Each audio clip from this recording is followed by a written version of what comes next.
To the seventh meeting of the House State Government Committee. I'd like to remind everyone, if you want to speak on a bill, use the sign-up sheet and let us know that you wish to. Remind everyone to mute your cell phones, turn on your microphones, members, and mute if you are on online when you don't wish to be heard. Madam Secretary, please call the roll. Representative Decker. Representative Duplessis. Here. Representative Flood. Present, Annex Office. Thank you. Representative Graham. Representative Heath. Here. Representative Heverin. Present. Representative Johnson. Representative Maddox. Representative Mentor. Representative Nemes. Here. Remotely. Representative Smith. Representative Stevenson. Here in district. Thank you. Representative Tate. Present in the room. Representative Tipton. Present in the room. Representative Upchurch. Present in the room. Representative Wheatley. Here. Representative Bowling. Here. Representative Bratcher. Representative Miller. Here. We have a quorum duly organized to do business. We're going to hear a bill. We're going to do HB 767 first. Sponsor Representative Massey has to testify in another committee. And we'd like to have him start. Kick us off. Please, the floor is yours, sir. Thank you. Ed Massey, Boone District 66. And this is a fairly simple bill. I learned this through a case this year. It's a bill that's related to the state lottery, but basically what happened is last year we passed a felony threshold bill, and it came out of the Senate, and it's been signed into law. And it realigned the theft charges in Kentucky. So if it's under $1,000, it's a misdemeanor. If it's over $1,000, it's a felony. It does have enhanceable provisions that build upon one another. In a case that I learned that in the lottery world, if you could steal a $30 ticket, that would still be a misdemeanor. However, we have a motion on a bill. Do we have a second? We have a second. Representative Heath. Continue if you wish. I'm just going to, one sentence says, any person who with the intent to defraud falsely makes or alters or counterfeits a state lottery ticket, it's a Class C felony. So you could steal a $30 ticket, and it could wind up being a Class C felony. So that's why we brought the bill. Okay. To fix that. Does anyone have any questions? Seeing none, Madam Secretary, please call the roll. Representative Bowling. Yes. Representative Bratcher. Yes. Representative Decker. Yes, and I'd like to record my presence. Representative Duplessis. Yeah. Representative Flood. Yes. Thank you. Representative Graham. I'd like to record my attendance, but also yes. Yes. Yes. Yes. Thank you. Representative Heath. Yes.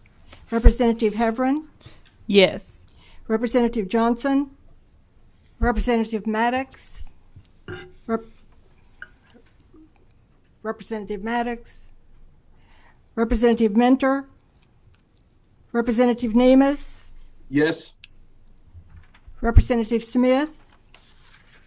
Representative Stevenson. Yes. Representative Tate. Yes. Representative Tipton. Yes. Representative Upchurch. Yes. Representative Wheatley. Yes. Representative Mentor. Let me get on a microphone. Oh. Yes, and I'd like to register my presence. Thank you. Representative Miller. Yes. Matter passes with favorable expression. Congratulations. Thank you, Same Chairman. shall pass on the floor. Second bill we're going to take up is Senate Bill 158. Now, I will tell the members that because there was another Senate bill that was also a reorganization, leadership asked that these bills be combined in committee. Therefore, they are not a piggyback. So, gentlemen, welcome. And we appreciate it. I will ask Senator Nemes, since he is the sponsor of 209, if he would, or of 158, if he would kick us off. Yes, thank you, Mr. Chairman and members of the committee. Senate 158 is a reorg of a part of the Finance Cabinet. It's real simple. The Division of Fleet Management is under the Office of Administrative Services, and it's going directly under the Secretary of the Finance Cabinet. And the reason for this is they take care of the fleet service, of all of the cabinets, and it makes it better for them to go straight to them instead of having to go down into the cabinet for that. Very good, and they are in support of this. Motion Well, on they the asked bill. for it, and I agree with it. All right.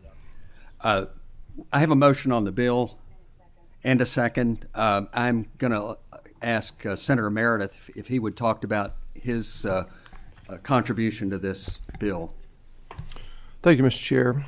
And my bill was originally Senate Bill 133, which I understand has been amended into this bill. And it comes primarily as a result of my Senate Concurrent Resolution 20, which was filed early in the session and passed unanimously in the Senate, is now in your chambers. Following passage of that, I was contacted by Secretary Freelander that he's looking at some reorganizational efforts with the cabinet himself. And as you all know, it's a huge cabinet, a lot of moving parts. We've seen a lot of change in the last couple of years. And my Senate Concurrent Resolution 20 asked to appoint a task force to work with the cabinet to look how we can increase efficiencies, economies of scale, to being more responsive to our citizens of Kentucky, and just to streamline the operations and hopefully save the taxpayers some money. So, again, a lot of moving parts to this, but part of this bill takes the suggestions from the cabinet in terms of reorganization. One most notable is with the Office of Health Data and Analytics, which has become very big for us, but it's been a kind of a standalone operation. And now it brings it under the cabinet formally. Also, we really haven't addressed telehealth services, and now that's been moved on the Office of Inspector General. So again, a lot of moving parts. We thought we could use Senate Bill 133, which is the cabinet's language for what they would like to accomplish with the organization, as a foundation for our task force if that bill also passes the House. So that's the intent of this bill. Thank you. And the person making the bill, we could not understand if you were making the motion on the sub or the original bill. Representative Tate? Yeah, that was on the sub. So who was the second on the sub? All right, Representative Heath. Thank you. Just wanted to clarify that. So we have a motion before us to accept the sub. All in favor signify by saying aye. Opposed, like sign. Sub is before us. Now, are there any questions at this point on the sub? So we have a motion Second. on the bill Second. and a second. And any other questions? Madam Secretary, please call the roll. Representative Bowling, Yes, it's a good bill. Thank you. Representative Bratcher, Yes. Representative Decker, Yes. Representative Duplessis, Representative Flood. Yes. Thank you. Representative Graham, And explain my vote. Please. And you said that the administration is okay with this particular piece of legislation? They've signed off on it? The Finance Cabinet asked me to do this, and I'm in Okay, agreement with well, it. that means they must be. I vote yes. Representative Heath, Yes. Representative Heverin, Yes, explain my vote. Please. Yes, because Senator Mike Nemes is my favorite Nemes in the room.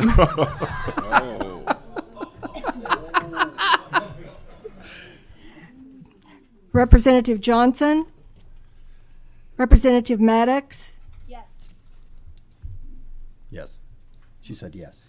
Yes. Representative Mentor, Yes. Representative Nemes, Yes. Representative Smith, Representative Stevenson, May I explain my vote? You may. I agree with the lady. That is my favorite Nemes in the room. Yes.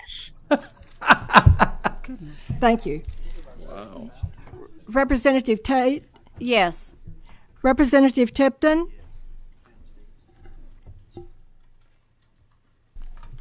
Representative Tipton,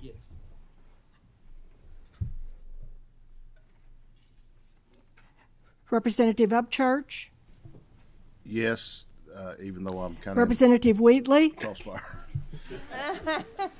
Yes, and I'll leave the floor open for Representative Upchurch if he needs to continue. I might agree. I'm just afraid of crossfire here. I'm right in the middle of it. Representative Tipton, what was your vote on this? Yes. thank you. Representative Miller, Yes, and I need to ask Representative Stevenson, are you on campus? Representative Stevenson, there was some question if you were on campus or not. I am not. I will be in 2 minutes. Okay. Well, if you get on campus before the adjournment, you can cast a vote. So, thank you. Okay, thank you. So, at this point, the bill passes with favorable expression. Same two shall pass. Thank you, Senator Meredith, for going along with our efficiency move here. Thank you, sir. And I like both Nemesis. And in the interest of further efficiency, Senator Nemes, we're going to allow you to present Senate Bill 209, which, and I will ask Representative Bratcher to join you at the table because in another efficiency move, this is a bill that we are going to combine Representative Bratcher's House Bill 169 in with this measure to move this forward. So, Senator Nemes, if you would start with your portion of the bill. We have a motion and a second on the sub. Do we have any questions? Seeing none, all in favor signify by saying aye. Opposed, like sign. We have a motion on the bill as amended. We're going to amend it some more, right? No, it's your committee stuff that talk about amendment. Because this is an unusual thing, I would like both of them to speak because this is not a normal thing where we're trying to combine two bills for efficiency. So, well, mine's real simple. It's with the KSP, they're having trouble hiring, so they brought back troopers from retirement to as 1-year contract, and in so doing, they have not given them their some of their benefits per se, sick pay, vacation pay, and this bill takes care of that. And the retirement system it has little effect on that. These troopers can go to any police force and get that, so we're taking care of that so they can have their benefits when they come back to. Thank you. And I will say the purpose of combining these bills not only is efficiency, but Representative Bratcher's bill also dealt with a way to retain employees and encourage them to work longer. So at this point, I'd like Representative Bratcher to present his component of the bill. Well, mine deals with police, and I'll need some experts up here if it gets too deep. But I'll help. And all the firefighters and hazardous duty, everybody, state employees that started in working after 2003 had their insurance radically changed, the formula. And I have many police and fire in my district. And they came to me asking if there is something we can do because they were looking down the road to when they retire, and there's quite a big bit of a hole in their insurance benefit. You know, I said, sure, I'll look at it, but I knew eventually I'd have to come in front of this committee, which is a tough committee to get anything pension-related passed, especially a benefit. And but we did meet over the summer. We came up with a good plan, actuarially sound. We got firefighters, FOP, KLC, which was the hurdle that we really wanted to jump over, and they're with us here today in support. You, Mr. Chairman, you were with us, and so we came up with a perfect storm that for the first time in years, in a good way, first time in years where we can enhance a benefit without costing a significant amount of money to some of the best that work with us. So, and JD, if I see you back there, if you want to come to the table, you're welcome to, but you don't have to. But I will say that the increase in medical benefits for retirees should be offset. Although there is an AA on the bill, there will be offsets because people that might have worked 20 or 21 years will now be encouraged to work 22, 25 years possibly, and possibly even longer, because as they work longer, their medical benefits will improve. Because back in the old Tier 1 people, which was pre-2003, had fully paid retirement benefits, health benefits. After that, they did not. So this is a measure to encourage those people to work longer. Absolutely, and it's like I said, it's the perfect sunshine storm that came together, and I think that this is going to be a great asset to all the employees of Kentucky, not just hazardous. This is non-hazardous also. Yes. Now, Representative Graham. Yes, did we have a actuarial analysis of this, or is it one in the plan for us to see, or? It's in your folder. Okay, I didn't see it in my folder. Well, it may be under House Bill 169. Okay. I don't recall if very good. Okay. All right. Now, don't be fooled where it says less sound, but look at the numbers behind that, because it's minuscule, the cost. And in a day, indeed, when we are struggling to keep people in positions, encouraging them to work longer, while it may cost, again, this measure may cost on the health side, I think we'll see the benefit on the pension side. Mr. Chair, I wanted to say that, or something of that. I'm not opposed to it. We just needed to see the numbers, which we should do before we make a decision. Absolutely. And if I could ask Senator Nemes a question in regards to the state police, are they supportive of this particular language in the bill that you are proposing? Or they? Well, let me explain that. I stopped and I get coffee and fuel on my way into Frankfurt, and there's a state trooper that stops there all the time, and he pretty much said, "If you don't want to go to jail, you'll help me out with this." Just joking. So, I would tell that story. So yes, they are much in Okay. support of this. Yes, All right. and we have some here if you would like for them to Okay. speak. All right. Thank you, Mr. Chairman. You're welcome. Representative Wheatley. Thank you, Mr. Chair, and I was really just going to help explain something that came up earlier. I think Representative Bratcher got it pretty well, so I don't want to muddy the waters at all. Just appreciative that it's happening. We are taking care of what we kind of saw as a donut hole, where potentially we had retirees in the first about a 5-year span was going to pay $700, $800, $1,000 more a month than other retirees who were either come before them or right after them, and we're correcting it. And it was a complicated and sophisticated thing to do, but a lot of parties came together to do this, and they're all to be congratulated. And you were a big part of that too. I skipped your name, but I'm sorry about that. You were at the beginning a great asset. I appreciate that, Representative Wheatley. Representative Tipton. Thank you, Mr. Chairman. Representative Bratcher, is your portion of the bill, does it only deal with employees in the CERS system, or the KERS system employees impacted as well?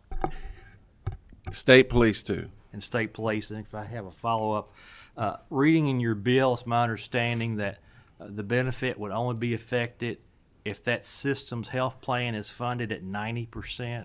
Exactly. Or greater. And if it ever drops below 90%, it stops. Okay. As I'm reading the numbers here real quickly, it looks in the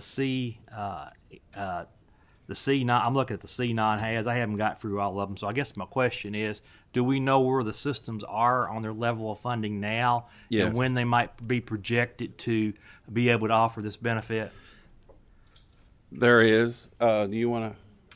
It's in the analysis, but they're very close. They're very close. And by the time they start retiring in 23, 24, then it will be, here we go. If you could have your guest introduce himself. Okay. Yes. My name is Brian O'Neill. I'm the legislative chair for the Kentucky Professional Firefighters. And to your point, sir, one of the reasons that the FOP and the firefighters brought this, first of all, is that our hazardous duty members, to include the state troopers, as well as EMS or any state hazardous, will be the first impacted as the first become eligible in 2023. The non-haz folks, the first group of them won't become eligible until they reach 27 years, which will be 2030. But an analysis of all those different plans are very close to 90%, and it's in that information as well for you all to look at that even with this change in benefit, which, again, to be clear, this is not an enhanced benefit. It's an opportunity for an individual to earn that increase. So they have to work to get it. The plans are keeping up according to the AA that's in there. Yes, sir. It's a nice carrot. Do we have any other questions on this bill? Representative Duplessis. Thank you, sponsor, for bringing this bill. This is a needed bill. Could you just explain a little bit for those who might be watching in how somebody would earn that benefit and what it looks like now, what they get now, and what it would look like to earn that benefit? Okay, so right now, for every year that they work, they get a certain dollar amount. And at the end of 20 years for hazardous, for every year they work, that dollar amount would be the money they would have to apply to a premium, just a dollar amount, not a percentage of premium paid. And correct me if I'm wrong there, or all the premium paid. It's just a dollar amount. This will, after 20 years, as they're setting forth now, nothing changes at 20. But if they decide to go another year, there'll be $5 added to that amount. So $5 on top of what they were already getting at 20, right, Brian? And Brian, I think if you can correct me if I'm wrong, but as I recall, that dollar amount converts to about 58% of the premium for a single plan currently. Right, for a single plan, which in 2003 it was probably pretty close to 80 or 90% of it, I would guess. And that's we've actually we can drag out some of the guys that were back then. I've got one in the back, but it was designed to keep up with the cost. Right. But unfortunately, it has not. But Representative Duplessis, it's so whatever that number is, that does have a small COLA attached to it. It's 1.5%. Right now, that's sitting at like $21. Right. So you times that by the years of service. So Right. for every year they stay beyond, and it's true for the Tier 2 people that would stay beyond 25 years or non-hazardous people staying beyond 27, every year would add an additional $5. So say somebody that reaches 20 years in 2023, works 3 extra years, their figure, instead of being about $21, $22, would be about $37 times their 23 years of service. So they'd have the opportunity to get a better plan. And this also includes the opportunity, a feather out of your hat, sir, to take this onto the open market. To utilize that money if they can find a better plan or a different plan that's more suited to them. Great, thank you. Yes, sir. Thank you. Any other questions? Seeing none, Madam Secretary, please call the roll. Representative Bowling. Representative Bratcher. Yes. Representative Decker. Yes, explain my vote. Please. Representative Bratcher, I am so happy to hear today that we are considered tough watchdogs of the taxpayers' money. But I hope that what I believe is going to be the passage of this bill in this committee will also illustrate that we care about our employees and retirees. Thank you. Representative Duplessis. Yes. Representative Flood. Yes. Thank you. Representative Graham. Yes. Representative Heath.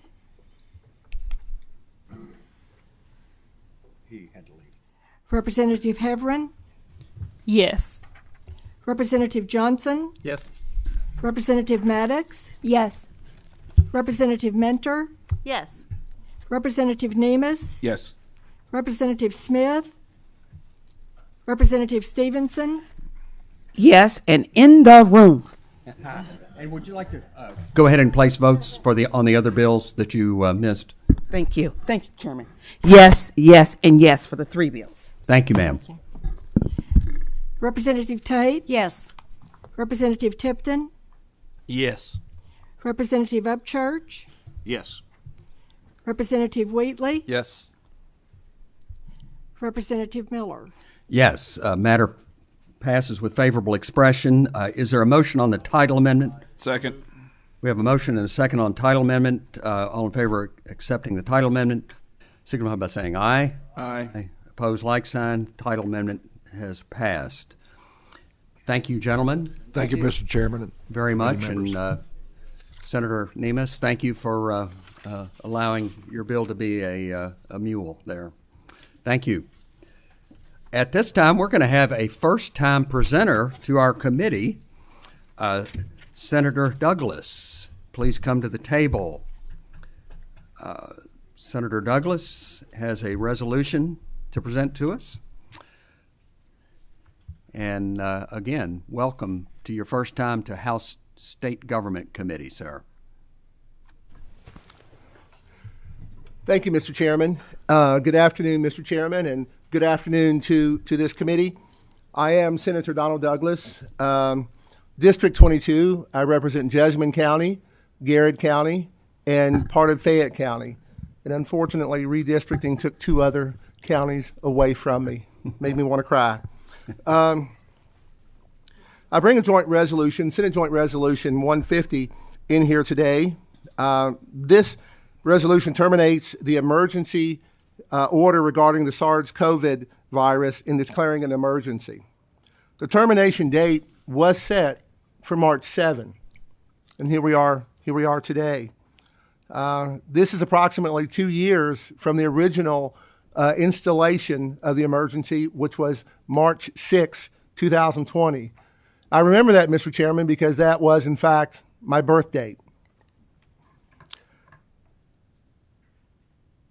When the virus was first found and first announced, there really were a lot of unknowns. The medical community, the scientific community, and yes, even our political leaders were kind of caught off guard. But instead of proceeding down a purely medical path, which I am extremely familiar with, having been in medicine for 40 years, it seemed that other things took the lead. An approach of cover up, isolate, and limit. Limit the information seemed to be part of the problem. Well, we've gotten past that. We've gotten past that. Some of the treatments were ignored, but we've gotten past that. I'm here today simply to say that unfortunately, on a regular basis, some of our citizens were treated to numbers each day that they didn't understand, and they didn't have any baseline to compare them to. Those numbers really had nothing to do with infections. They had to do with inoculations. They had nothing to do with symptoms, hospital stays, or even outcomes. In other words, I'm telling you that our citizens of the great Commonwealth were terrified, and they were looking to us. Now, there absolutely were deaths secondary to this virus. And any one death is a terrible, terrible tragedy. But one of the things we didn't discuss were the people who recovered without issues, the people who returned to their pre-infection state without any issues. The emergency declaration has caused widespread suspension of elective procedures in the hospital, either directly or indirectly. It caused some statewide mask mandates, travel restrictions, and even schools and businesses to shut down. And members of the committee at one point, even state police, were sent out to churches to look at some of the churchgoers. The lawmakers offered assistance, but they were ignored. It's time for us to return to normalcy. Let me give you some information on some of the most recent data that's been presented. A study from Johns Hopkins that was presented this month or this year. What they said was lockdowns reduced COVID deaths by less than 0.2%. Not 80%, not 50%, not 20%, but 0.2%. And they also commented on the fact that the lockdowns caused enormous economic and social costs wherever they were implemented, not just in our great Commonwealth of Kentucky. So let's just take a look at Kentucky. Overdose deaths from opioids, I should say, increased by nearly 50%. And the reporting of child abuse and neglect dropped a great deal. Not because child abuse and neglect dropped, but because people were afraid to leave their homes. They were afraid to report these things. I don't even want to get into what happened in the unemployment system, because we could talk about that all day, and you don't have the time, Mr. Chairman. It's not the intent of Senate Joint Resolution 150 to interfere with any of the federal funding, and that's why I originally set March the 7th as the date of termination. We wanted to do that because we really wanted to be respectful of the executive branch. And we wanted to make sure that the governor and his executive agencies had time to decide if they needed to file any new regulations should any of the federal funding be affected. My research into the legal area tells me that funding would not be affected, and that has been a question. If we don't do something now, then we will finish our session, and the governor and the executive branch can change regulations, and we can't do anything about it until our next session in January of next year, or unless the governor calls us back into special session. And I would ask this committee, how did that work out for you last year? So we may not agree 100% on whether it's time for us as a General Assembly and legislative body to terminate this, but we don't have to agree 100%. There are those who are looking for 100% assurance that this virus is not going to cause any other problems. Again, I've been in healthcare for 40 years. I'm looking for that too with all of our viruses, not just this virus. I want to make it clear to our citizens of the great Commonwealth that we can and that we should start returning to normal. I really want this emergency order to be canceled so that people can start sleeping at night, so that they can start going to the malls, so that they can start being with their friends, especially when we look at our young folks. So what I'm asking today is for your committee to work with me so that we can bring the people of the great Commonwealth forward. Thank you, Mr. Chairman. Thank you very much, Senator, very much. I understand. Am I correct? You're an anesthesiologist? Yes, sir, I am. And not only am I an anesthesiologist, but I have practiced what we call non-narcotic pain management for about 24 years. So when I talk about the rise in opiate overdoses, I'm extremely serious. I've seen it. I've seen the tragedy that it has caused to families over the years. And I've spent all this time trying to tell my colleagues that we can do pain management without habituating people on opiates. Thank you. We have first question comes from Representative Graham. Thank you. Welcome, Senator Douglas. I want to ask the question, if I can, what happens if the Delta Cron variant begins to spread? Will this resolution impact us from receiving federal dollars if this becomes the pandemic comes to where it was? But I also want to just say this in commentary. I think if you look at what the governor did, and I'm not going to debate, but I think what he probably saved, I know he saved more lives. We probably would have lost more people if he had not taken the initiative at the very beginning and throughout the whole process up until now. We would have more people who had died from this pandemic that we just went through over the last 2 years. But I want you to follow up on the question that I asked. If this resolution, will it impact if we have a variant that spreads and just like we had the last 2 years, would this impact any federal funding that we may need to receive to address that particular issue? Thank you, Representative Graham, for that question. First of all, I want the committee to understand, at least from my perspective, this is not a political joint resolution. I'm a representative, I'm not a politician. I'm a physician.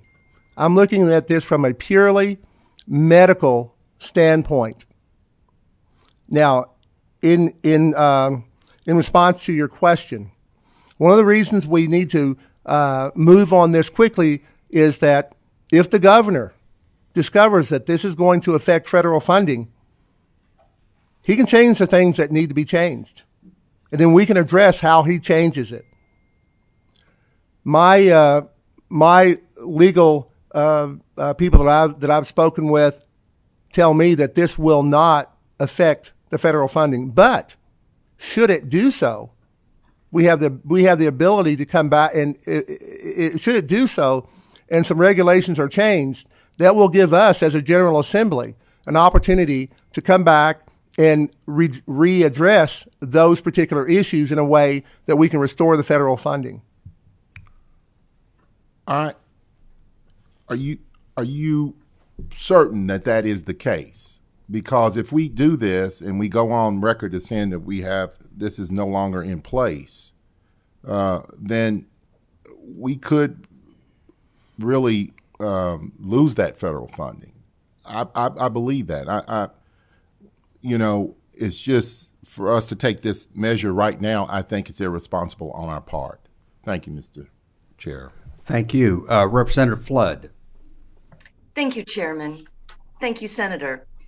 Senator Douglas, once Senate Joint Resolution 150 is passed and signed into law, will the technological tools that have been available to me as a state representative, primarily the ability to speak with you today this way via Zoom, and also voting access remotely from my office to the floor, will those be effectively cut off as soon as this becomes law, or will they still extend to the end of the 2022 regular session?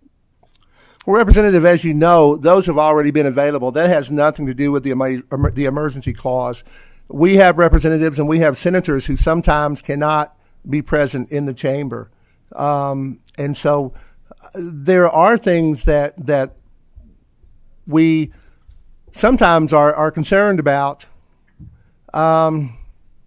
Sir, I'm sorry to interrupt you if I may. So you're saying, because it's really just that if we pass this, my ability to still work from my office, and Chairman, if you know this as well, and also, the other thing, Zooming, like I'm doing right now. That would be Representative Flood, let me interrupt. That's really a decision of LRC, of the leadership. So, Chairman, if I might point out, those are matters of House rules. Yeah, that's our House rules. The House rules are pursuant to Constitution. I don't think they're affected.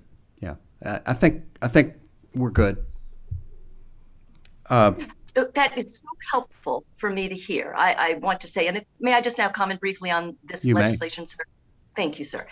The reason I bring that up is because I know this has been difficult for all of us, and it is at times been a very fraught political process as well, because it's been so hard to live through as people from different viewpoints. What I would want this committee to understand is one of the reasons I've utilized these tools, and I've greatly appreciated them, and believe every chairman I've worked with, yourself included, sir, have provided this with a spirit of, yes, let's do this, has helped me also take care of my 90-year-old in-laws, where I'm very intimately involved in their care while we move them and get them situated It's been a very difficult 6 months. And this ability of working this way has made me feel comfortable going back and forth to see them as often as I have. And it would mean a lot to me if I knew that in this passage, it would not be undermining that ability until the session is over. It would mean a lot to me to know that. Well, so I think I've got again. I don't think that is a trigger by this bill, or this resolution. So, Representative Heverin. Thank you, Chairman. Senator, thank you for coming today to our committee. Welcome to the House. One question I have is during the special session last year, we extended the emergency orders due to like licensure and telehealth and things like that. Would this resolution affect that in any way? That is a question, because others have asked about the the interstate telehealth. That has already been addressed, and that was addressed at the special session before I came. So that would not be affected. That would still be in order. Okay, so what about? Can I follow up, Chairman? You may briefly. Okay, just the question with like the licensure and the certifications, those were extended as well for just some of professional services. Is that included in this bill or in this resolution? Well, as you know, depending upon which licensing board that you're talking about, if someone wants to have a license in the state of Kentucky, they can pursue a license in the state of Kentucky, and there are ways to get licensed in the state of Kentucky. It's up to us as professionals to know which states we wish to practice in, whether or not that be in medicine or as a nurse or anything like that. As far as there was always the question of what happens to those traveling nurses who have come into our state and are being seen in some of our underserved areas. Doing away with the emergency proclamation will not affect that at all. You're welcome. Thank you. Representative Maddox. Thank you, Mr. Chair, and thank you, Senator Douglas, for bringing this resolution. To kind of go back to what Representative Heverin was saying, I think she was referring to some of the occupational licenses that had been extended in terms of deadlines and things like that. There were some executive orders that were extended, and if we are ending all of them, I, for one, think that it's well past time to do that. I take no issue with that aspect of this resolution, but also in terms of the federal funding, how we're talking about, is it something that's going to be able to be retained? And in terms of the governor's ability to issue, I'm assuming administrative regulations, I'm not really clear what you mean there in terms of, it looks like this was filed on February 18th, and it was supposed to take effect March 7th. So you had indicated that you chose that date to give them time. Have they done anything or signaled that they're in the process of doing anything to make sure that we're in a position to retain federal funding? I don't believe the governor's office has felt any need to do so. We're just now getting here to the House, and we need your concurrence. So I don't think the governor or the executive branch has felt the need to reach out. Okay, I just mean in terms of if their attorneys or anyone has weighed in, because again, I'm of the mindset that we need to wean Kentucky off federal dollars. And frankly, you cited the Johns Hopkins study, and there are a myriad of other research studies that suggest that no aspect of anything that state government has done in terms of the lockdowns, mandates, restrictions has done anything to curtail the severity or spread of the coronavirus. So I think that this is way overdue. I appreciate you bringing it, and I look forward to the continued discussion. Thank you. Representative Duplessis. Thank you, Mr. Chairman. I'll try to be brief, and I do appreciate Senator Douglas, your bill. I do have a concern about it, sir, and I'd like your thoughts on it. I'm ready to move on past Corona. I think most of us in this room are. Last year in session, we passed a law, to where it might have been 2 years ago, I can't remember now, where the governor, his executive order couldn't extend past 30 days unless this legislative body approved it. And that's why we got called into a special session and what have you. If we end this, my concern is once we're out of session, he could have a second emergency order filed and then we'd be locked out again. So can you speak to that? Well, there certainly is a possibility, but we have also introduced something from the Senate trying to allow us to call ourselves, that is, the General Assembly, into a special session should something like that occur. Now, that will be on the ballot in the fall, and we would have to wait for that to see if the citizens of the Commonwealth of Kentucky would approve that. But we all have to face it. Right now, we're under the guidance of our Kentucky Constitution, and there may be some things we don't like about it, but those are things that we have to follow and we have to live with. I think in what the bill we passed, he couldn't call another one on the basis of SARS-CoV-2. Right. Now, if he wanted to do anything more, he would have to call us into special session. He couldn't even do it for 20 days. So, Representative Wheatley. Thank you, Mr. Chair, and thank you, Senator, for being here. I could say many things, but I'm trying to get us moving through the rest of this committee hearing, and appreciate your work and you're getting to your seat and know the pain of some redistricting issues. But I have you stating that Johns Hopkins study is only 0.2% effective for lockdowns. I calculate the population of the U.S. as that would mean that 660,000, I guess, more cases would have happened without those lockdowns. You calculate it into Kentucky's population, it's a lot less than that. But then you get into, well, how many of those infections would have been resulted in serious attraction of the virus and then death. So just recognizing that Johns Hopkins University study that you referenced at 660,000 infections, is that a number that would concern you as it relates to Kentucky and Kentucky populations and every death mattering as much as you had stressed earlier? Thank you, Representative Wheatley. All deaths matter. Any infection matters.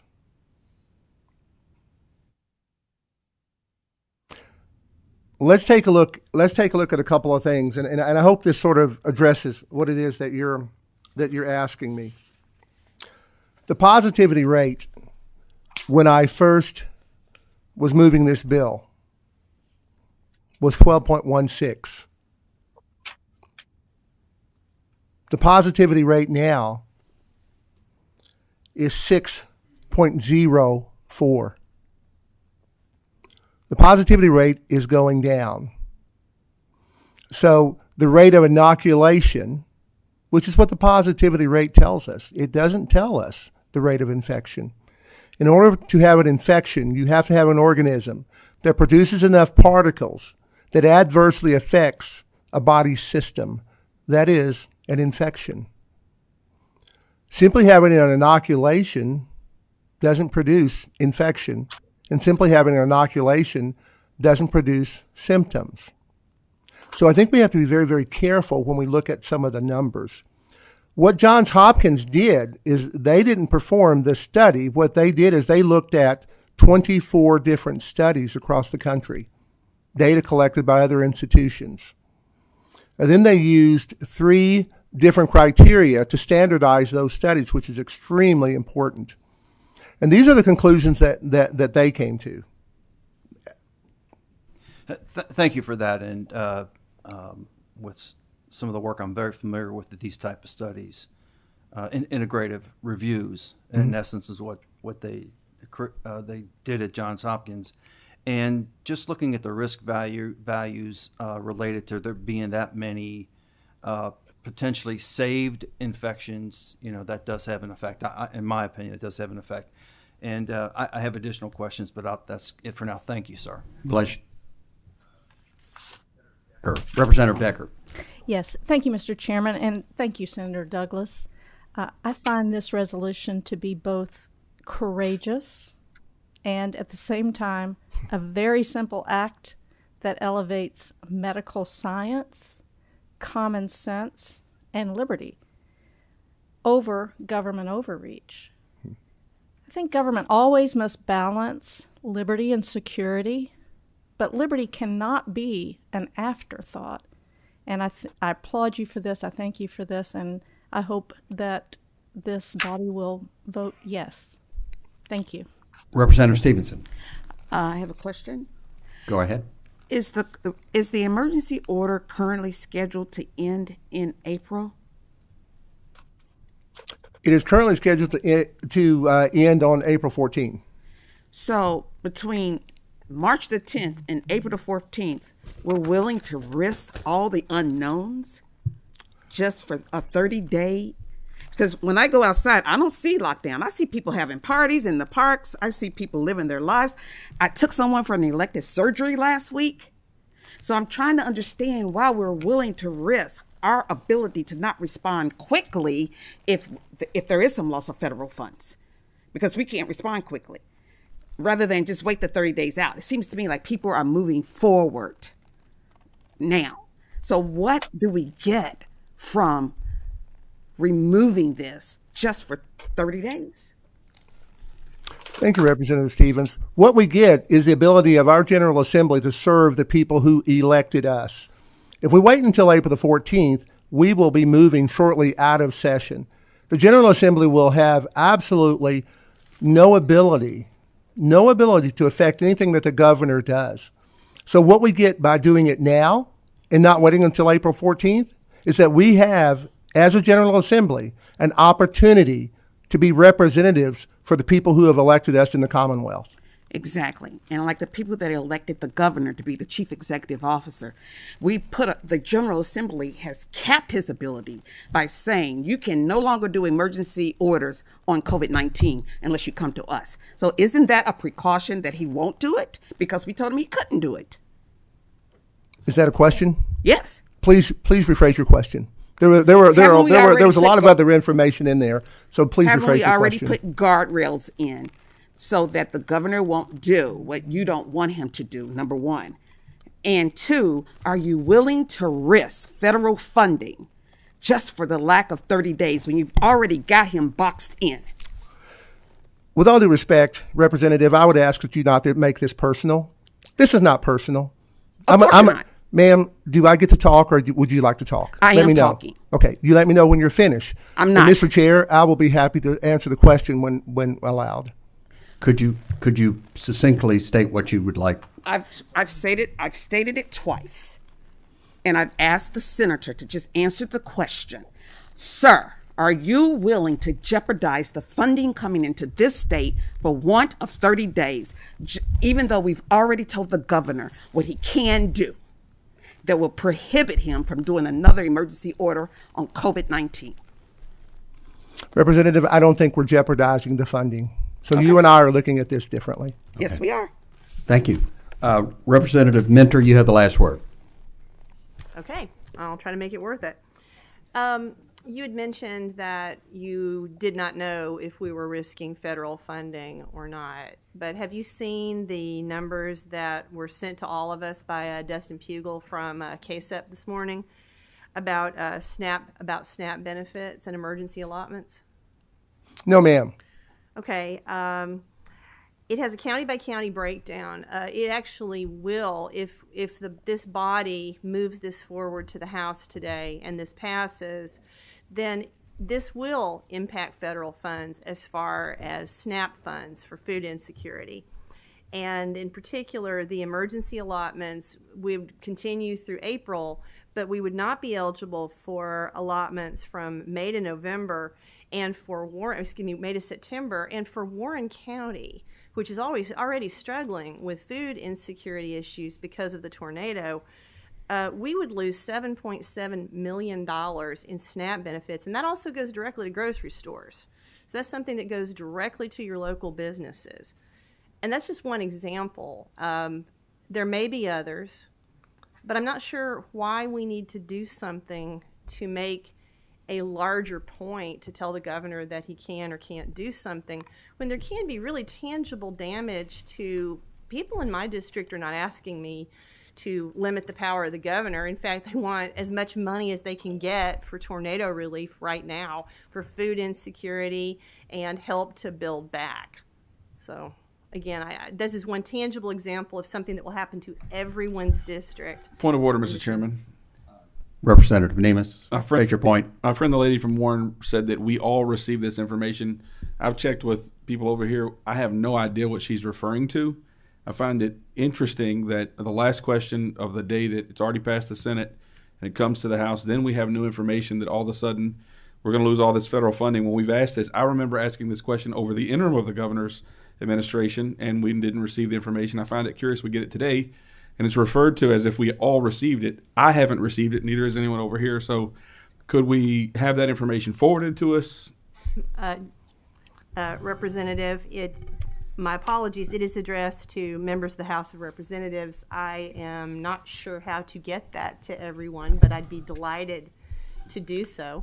And I would ask. And I did not realize that everybody had not received Okay, that. folks, go through the chair. Representative Mentor, if you would be so kind as to send that to everyone. I'm sure this won't be taken up on the floor today, so we'll all get to see it and read it before it moves further. So, with that, Madam Secretary, please call the roll. A motion and a second on the bill. Now, Madam Secretary, please call the roll. Representative Bowling, Representative Bratcher, Yes, and quickly explain. You know, when this first started, I was scared like many Americans 2 years ago. I have loved ones that are, elderly. And I have had 2 people that I know die of COVID. But man, we've had a 2-year crash course on how to deal with this thing. We know about social distancing. We know about masking. You can wear a mask if you want to. You can social distance if you want to. I have loved ones that are still in the house sealed up, and that's what they want to do, and God bless them. They can do that. But it's time to move on, and I thank you, Senator, for bringing this, and I vote yes. Representative Bowling, Representative Decker, Yes. Representative Duplessis, Yeah. Yes. Representative Flood, No. thank you. Representative Graham, I'm going to vote no. I've expressed my concerns about the federal funding and the possibility. And it is my understanding that the Johns Hopkins study was not actually a Johns Hopkins study. It was a professor who did his own research. And I'm going to look at this to see if that is the case. If that is the case, then we have not been provided the correct information. I'm voting no. Thank you. Representative Heath, Yes. Representative Heverin, Yes. Representative Johnson, Yes. Representative Maddox. Mr. Chair, can I briefly explain? You may. I'm voting yes today, but I've heard a lot of commentary about the federal funding, and in reality, I think that it's important to look at the vicious cycle that has been created by shutdowns, mandates, and then the subsequent federal funding that was needed to fill that giant economic hole that was created by the shutdowns. So even if it's a function of ending the federal funding, we absolutely need to do this. We should have done it a year ago or even prior to then. I appreciate your remarks, and I vote yes. Thank you. Representative Mentor, I'll briefly explain my vote. Briefly, please. I'm voting no because I'm very worried that it will affect federal funding, that it's extremely vital to our Commonwealth. And I have asked Mr. Pugel to send the information that was shared with me to the entire House of Representatives. So hopefully you'll be getting that soon. But my folks need food. Thank you.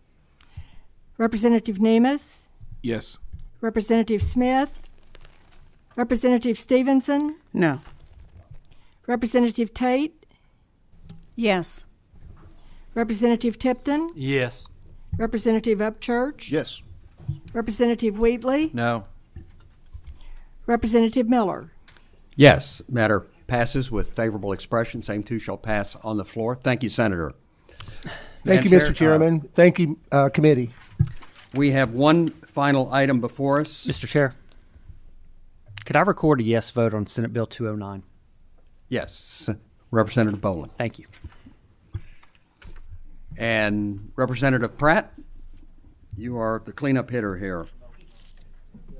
We have a motion on the sub and a second. All in favor of accepting the sub, please signify by saying aye. Aye. Matters before us. Thank you, Mr. Chair and member of committees. Thank you, saving the best for last. House Bill 594, as adopted by the committee sub. House Bill 594 is a piece of legislation that will help bring transparency and accountability to the development of administrative regulations while enduring the financial concerns of small businesses are heard by executive and legislative branches.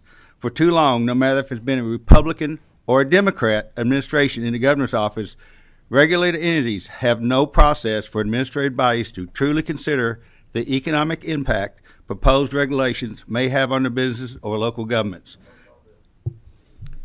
We have a motion and a second on the bill. Would you or your man like to say anything further? We're just here to answer questions. Thank you, sir. Very good. Questions, committee? Seeing none, Madam Secretary, please call the roll. Representative Bowling. Representative Bratcher. Yes.